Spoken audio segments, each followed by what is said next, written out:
seen this talk before. I gave this talk at Plato Elevate's. Okay, great. So I'm not rehashing old stuff to the group here.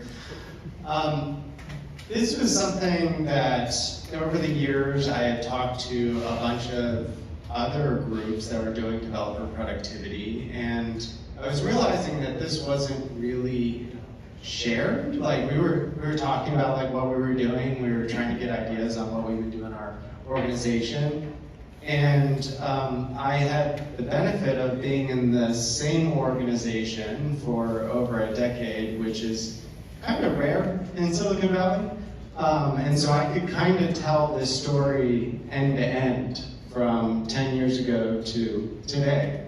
And it's super interesting, even like Rebecca, your talk, you're building a lot of the things that we think about building. Now, you have much larger scale and you're much further along, and I would love to have a product team and data science and all that stuff, attached to us. And so maybe this gives you like a little bit of a look into maybe a smaller company and that journey and where we're at today.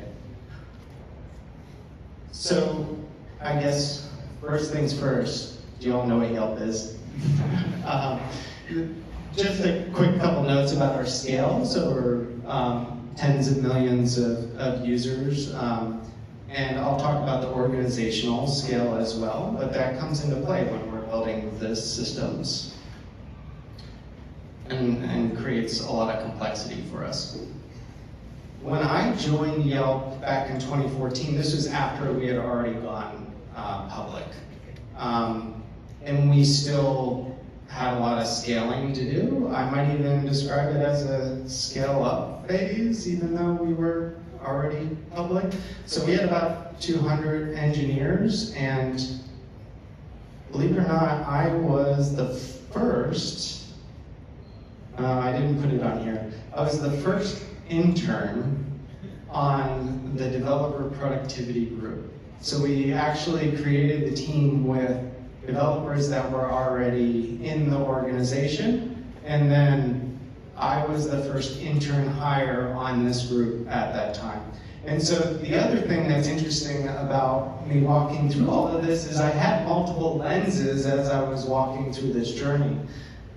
First as an IC, then as a manager, then as a director. And actually today I've switched organizations to the product side of the house, where I'm focusing on the core experience when you think about Yelp, restaurants, reviews, that sort of thing.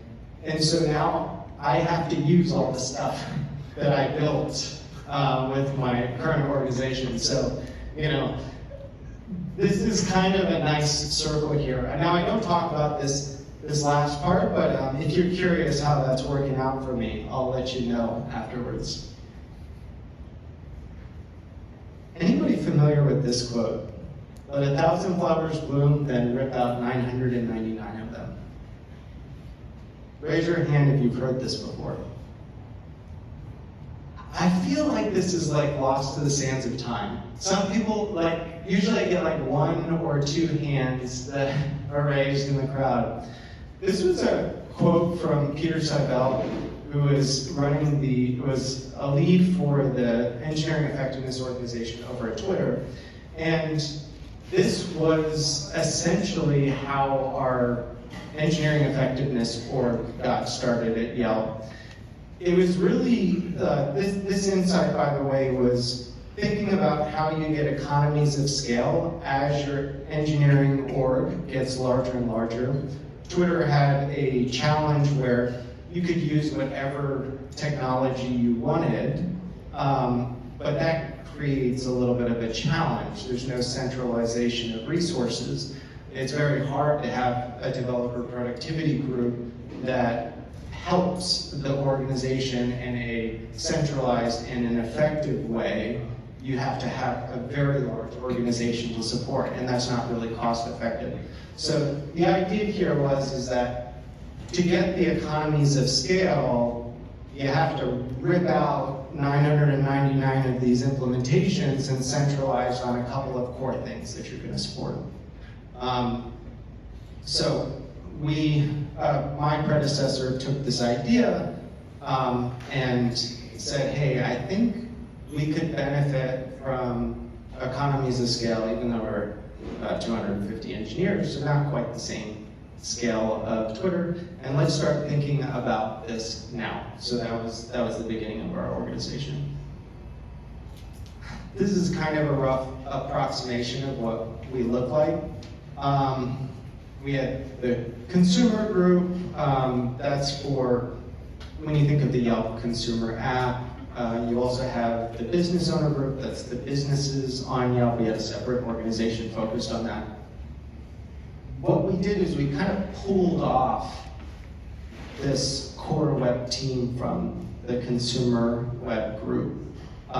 We took basically our pitch, or I say our pitch, but the director that was here before me, his pitch to the VP was, right now we're shipping out code in the monolith, and we're getting to a point where we're rolling back more often, we're having to scale up a lot of infrastructure to support that monolith, and if we just keep on going down this path, there's going to be a point when we actually have problems shipping. So instead of trying to do some of this long-term work along with the product organization, why don't you just give us a little bit of space, we'll separate out, and we'll figure out how we can start to create this ability to move away from the monolith. And our monolith problem was starting to get pretty big. Today, you shouldn't have to wait in a push. You shouldn't have to say, hey, we have this thing called pick me for a branch, and then you get into the 9 a.m. Push with 30 or 20 or 40 other developers. All of those branches get merged. Well, guess what? When you run the tests again, if any of the tests fail, you gotta figure out who wrote the test suite. You're back to square one again. So you kick that person out, you run the test again, hopefully it's good. Well, then you gotta push to production, you're on Canary, and then you go, oh wait, we just got a spike of errors. So we're rolling back. Now we gotta figure out who caused the spike of errors. You can see how if this happens maybe once every month, then it's maybe, you can deal with it. But if this starts happening every week, if this starts happening every push, now you got a problem on your hands. And that's kind of what we were starting to look at, and we were starting to say, okay, this is starting to become a problem. One of the ways that we dealt with the complexity of the code base and the size of the code base is that we would have our developers write tests. So that was a good thing, except for the fact that we had 100,000 tests. And if you were to actually stack all of those tests sequentially instead of running them parallel, it would take about 2 days to run them in sequence. So we had to start building a lot of infrastructure around just getting this monolith out the door. So we had a system called Jolt. It would just run our tests in a distributed way. Well, we were actually kind of building this thing as we were hitting scaling problems, so you can imagine that created a lot of fires. This is actually right around the time when Docker really kind of first got its start, so we were dealing with Docker pre 1.0 and dealing with all of the problems associated with that. And in fact, something that came out of Yelp, and one of the interns we brought on afterwards, who's now over at Reddit, created this thing called Dominant, and it was around this idea that we had millions of containers spinning up and down, and when we would send a kill signal to that container, it wouldn't always die. And so we had this thing, this wrapper, that would make sure that we could effectively kill containers, and we wouldn't have to go back and clean up the space. So I think you're going to see this as I go through this story. I don't know if we necessarily had a planned approach and thinking about developer productivity in the beginning. It was more about like just solving the problems that needed to be solved, or we weren't going to be able to get code out the door. And of course, one thing that you notice with a monolith with a lot of code is that ownership starts to become a challenge. You know, you might start off with git blame, and you might say, okay, who wrote this code? Well, what happens when that person leaves? Well, now you got a problem on your hands. And then, of course, nobody wants to own the thing that breaks. So as you're going around and trying to figure out who's going to take ownership of this thing, and you point it back, git blame back to that person that's left, well, now you're kind of SLL. So these are all the problems that we were hitting, and you know, one thing that you realize is that complexity breeds more complexity. So like, we had to start optimizing this distributed system, and we had to have special expertise and actually scheduling these tests and bundling these tests and creating the infrastructure on these tests. I mean, I think we got to the point where this kind of became a joke. I mean, you can kind of see on that right there. We just like, people are getting so tired with having to kind of build out these systems that it's just, we got to a point where we said like, enough's enough. And so I think the impetus for starting off the developer productivity group for us is this idea that we needed to get off of the monolith. Well, what can you naturally do to get off of the monolith? Well, in that time, we made the choice to go towards service-oriented architecture. And this is kind of another thing that you might hear is like, okay, let's pick one technology because or like one path forward because this path forward doesn't work, and it's going to solve all our problems. Well, guess what? Now you just have a whole new set of problems that you have to solve. So I'll talk about that a little bit too. At this point, our group has actually gotten a lot bigger. You can see we had success scaling out the Core Web team, and so we said, okay, well, if we got a support team for all the web engineers, and in fact, Web Core was actually full stack, and then we started to separate it out a little bit. We said, okay, what about the backend engineers? What about the iOS engineers? What about the Android engineers? So they all got a team. They all got a team of support. And we would take the engineers from the product teams that were thinking about these long-term problems that needed to be solved. So that's how we would start to kind of pre-populate the ideas of where we would invest. And so how do we think about scaling the paved path for services? Well, as we started to try to figure out how to get out of the monolith, we realized that, well, how are we going to control styling across all of our services? We needed some sort of centralized libraries, a centralized styling, and so we thought about a design system. And keep in mind, this is way before people were coining the term design systems. I think we called it the style guide back in the day, but this was 2015, before like this whole thing got kicked off. So it's not like we were saying, oh, we need the design system. It was like a very practical thing. It was like, okay, we're getting out of the monolith, we're gonna have maybe 50, 100 services that are all going to be serving front-end content. So how do we keep that all in check? How do we keep that centralized? How do we test across service boundaries? Well, before we could test everything in the monolith. Well, what happens when we have service-to-service dependencies? What does that look like? Okay, well, we got another tool. So we didn't have Docker Compose back in the day, so we built our own thing called Yelp Compose. And in fact, the guy that was building that at Yelp went over to Docker to help build the Docker Compose thing. So we had, how do you track migrations across services? Okay, well, this was like, how do we create tooling for us to manage the changes that we're making? In the beginning, we actually just did a lot of the migrations for teams. It was easier and quicker for us to just go in and do it. Once you get in the SOA area, Well, now teams are owning all their services, it's distributed all over the place. So now we actually have to either create instrumentation around making those changes across all those services, or we have to put the ownership on the teams to start making these changes, and then we have to track that in some way. And so this is an example of what that tool might look for us today. And that's actually real data.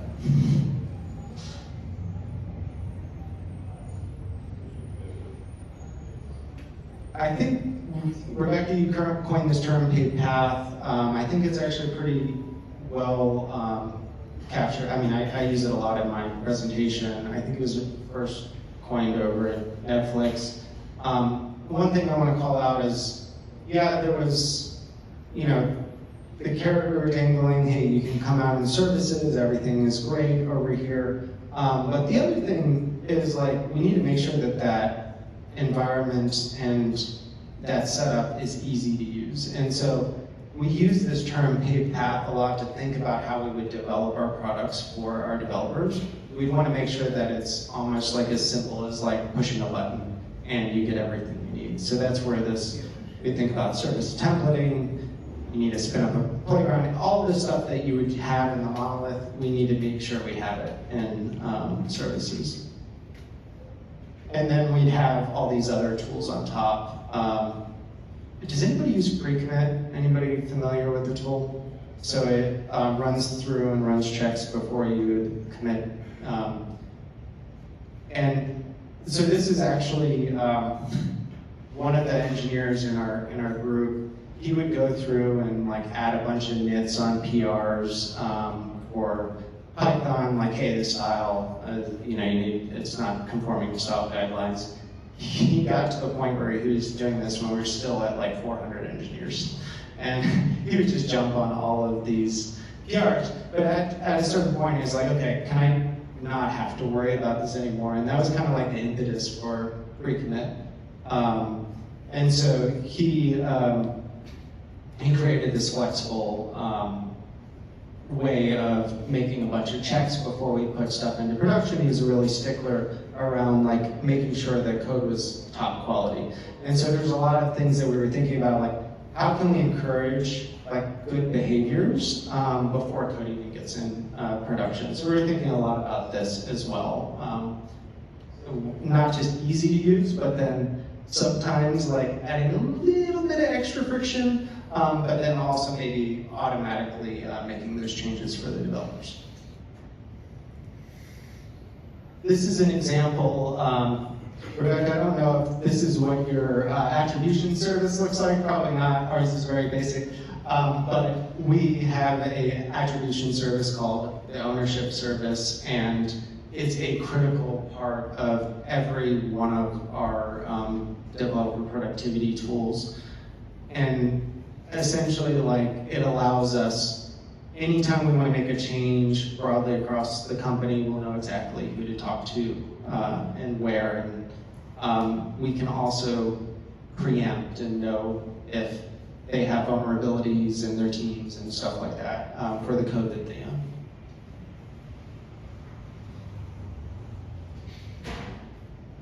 This was an evolution around 400 engineers where we started to separate out and create some teams. So developer insights and automations were ownership, and we have some metrics that tied to teams. That didn't happen until this 400 engineers. A lot of these things, we couldn't just immediately create teams for them. We had to we would add that responsibility to the team that already existed. We'd get it to a point where it had enough adoption, and then we get the buy-in for create a team out of it. So a lot of this was pragmatic as far as creating the teams. It's very hard at Yelp to say oh, I need to just go create another team with 8 individuals. You've got to get a lot of buy-in for it. We didn't start thinking about, well, actually, I don't know how old the Dora metrics are, but it wasn't really a big thing that was talked about back in 2015 or so. I I'm maybe, actually I don't know how many years ago, we'll have to go back to the timeline. But I guess my call out here is like, I think these are good things to pay attention to in your organization to understand. But we got a long way along the process, and we got a lot of feedback from our engineers on what to build, and we thought very pragmatically on what to build throughout our organization, and that was largely what guided a lot of the improvements we made in the developer productivity organization. And so this new piece, and maybe this is just because it came in later, was more giving us insight into the health of our organization and giving us insight after we already had a fully mature organization. I will tell you, we spent a lot of time instrumenting this in our organization. If we had the tools that there's so many places now where you can get these insights and these metrics from tools. Like, if we had that off the shelf when we started thinking about this, we'd probably just pull one of those tools, but we didn't, so we just built it. The story of my life, we just built it. This is an example of another tool that was similar to what Rebecca talked about, where we're trying to provide observability to teams on how they should think about code quality, think about migrations, what are the things that they should prioritize for their teams. And I will tell you, we had challenges with actionable and non-actionable, and we actually took all the non-actionable things and threw them below the fold and hid them. And we're still kind of like thinking about these things, because the non-actionable things kind of gave you a sense of the health of the team and allowed engineering managers to be creative and think about how they want to solve these problems. But at the end of the day, it didn't push them to take a specific action. And so what we put at the top were all the actions that we expect them to take. And here's another example. We have this at different levels. So like at the director level, I can go in and say like, oh, these are the things that we're delinquent on with the group if we're talking about migrations. And this is what our organization looks like today, pretty much. Yep, yeah, that's. And this is actually the state that I left the group. And in fact, now the backend platform lead and the client platform lead directly report up through the VP of consumer, where I was that middle layer in between before. I showed you e-metrics and I talked about ownership. There's a ton of things that we pull into this, and I think I just wanted to put this up here to show that like a lot of this stuff took a lot of time because there are a lot of integrations, and this goes back to like creating a metrics platform was a lot of work for us. And we've really been curating that over many, many years. So I'm all for measuring these things, but just think very carefully about whether you're ready to take on that task of measurement within your organization, because it will likely be a multi-year event. And I know I'm pretty much running out of time. So these are kind of the latest things that we think about today. We have a platform as a service on the front end side. And this kind of goes back to this theme of kind of accelerating the developer workflow. They don't have to worry about the maintenance of the system. If we upgrade new React versions, they don't have to worry about it. The core web team takes care of that for them. And today, a popular thing in the React space is React streaming. All the teams are going to get that functionality that are on this platform as a service. They're going to get that functionality for free, and they're going to get it instantly. And I think that's kind of going back to the power of centralizing and being opinionated and picking a stack that you are going to support in terms of being able to move swiftly with your product. And I put this last piece in here because everybody's talking about AI. You know, we've been playing around with this a little bit.